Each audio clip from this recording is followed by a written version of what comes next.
Ես ուշադրությամբ հետևում եմ ձեր քարոզարշավը ու նաև տեսնում եմ իշխանության նարատիվները։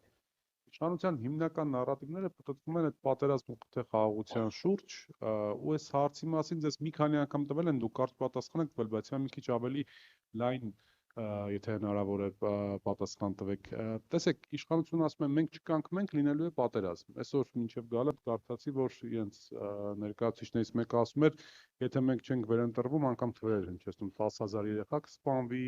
կործանարար պատերազմ կլինի։ Այսինքն ակնհայտորեն հասարակության իրենք տալիս են այդ երկընտրանքը պատերազմ թե խաղաղություն։ Հիմա դուք ասում եք, եթե չի լինում Փաշինյանը, չի լինում նաև պատերազմ, հա։ Բացատրեք, խնդրում եմ, ինչպես է այդ գոնե կարճաժամկետ առումով, լավ, երկարաժամկետ առումով հասկանում եմ, ուժեղ տնտեսություն, չգիտեմ, երաշխավորված խաղաղություն, բայց գոնե կարճաժամկետ առումով ինչպես պիտի կարողանաք երաշխավորել, որպեսզի,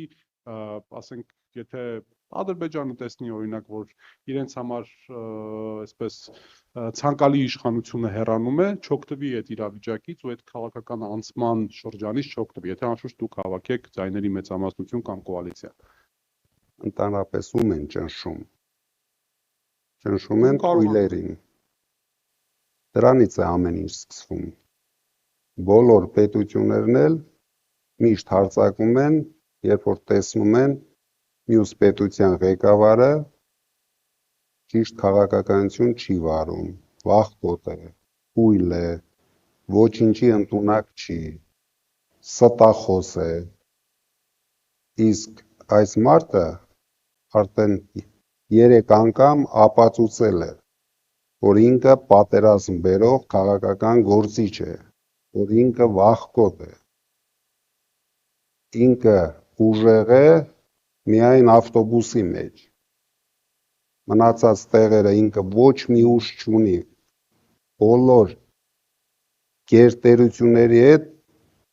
գլխավոր դաշնակիցների հետ փչացրել է հարաբերությունները, ոչ մի տեղից աջակցության սպասելիք չունի, իսկ մենք կարող ենք մեզ թույլ տալ, որ մենք մենակ պետք է պայքարենք բոլորի դեմ, նա փոքրիկ ստախոս է, խաբում է բոլորին, խաբում է մեր ժողովրդին, մենք պետք է դա հասկանանք, արդեն ժամանակն է, որ ժողովուրդը դա հասկանա, նա բերում է չարիք մեր երկրի գլխին, 300,000 ադրբեջանցիներ է բերում մեր երկրի գլխին, Ձեր թվայինությամբ երկրորդ հարցը եթե կարելի է, նախ առաջին ուղղակի այսպես ակնարկով ասեմ, որ այսօր առավոտյան հայտարարեց Փաշինյանը, որ ինքը երաշխավորում է, որ իր իշխանության օրոք որևիցե ադրբեջանցի չի գալու Հայաստան եւ չի ապրելու, սա այդ ձեր թեզային պատասխան։ Երկրորդ հանգամանքը որ կա, այդ հայտնի ինսայդերի հոդվածն էր, որտեղ ձեզ փաստացիորեն մեղադրում էին Ռուսաստանի հատուկ ծառայությունների աշխատակից լինելու մեջ ու հիմա սա դարձել է այլևս իշխանության նարատիվ, պատերազմի այսպես կոչված պատերազմի եռագլուխ կուսակցություն, ինչպես ասում է Փաշինյանը, վերածվել այլևս լրտեսական եռագլուխ կուսակցություն ու ասում են դե եթե մենք սխալ ենք կամ սուտ ենք, ինչու մեզ դատի չեն տալիս։ Հիմա պարոն Կարապետյան, ուզում եմ հասկանալ, ինչու դուք ի սկզբանե չհայտարարեցիք, որ դատի եմ տալու նմանատիպ հայտարարությունների համար։ Պատասխանեմ սկզբի մասին,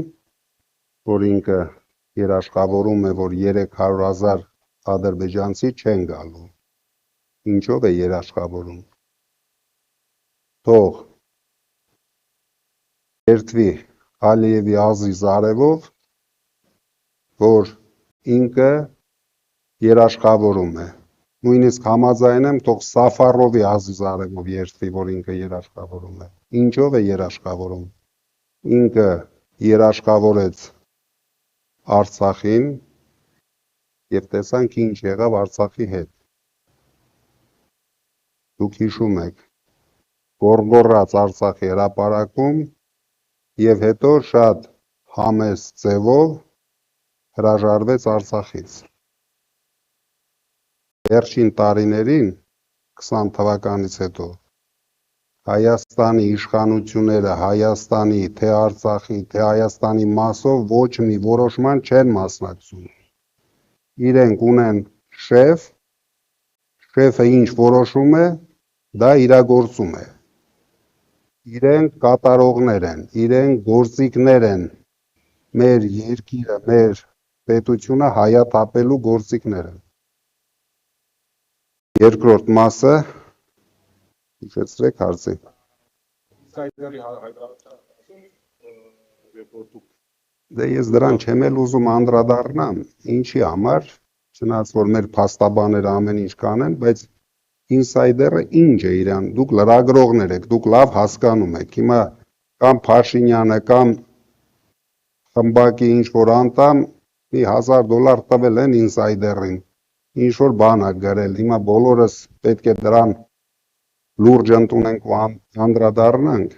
ամենայն դեպս ես 35 տարի, 33 տարի ապրելով Ռուսաստանում, երևի միակ մարդն եմ, որ ոչ մի հատ ֆեզբեշնիկ չեմ տեսել։ Դրա համար դա ինքան անլուրջ հարց է։ Ինչ? Ինձ համար շատ լավ է, եթե տեսած լինեի, հիմա իրենք կունենային ինչ-որ կադրեր հաստատ։ Իսկ դատի տալու պրոցեսը դա ինչ-որ Լատվիայում թե որտեղ ձևակերպած ես ինսայդեր դեղին մամուլ է, որը որ ամեն օր այդպիսի հրապարակումներ է անում, իսկ քանի որ ինքը դեղին մամուլի ներկայացուցիչ է,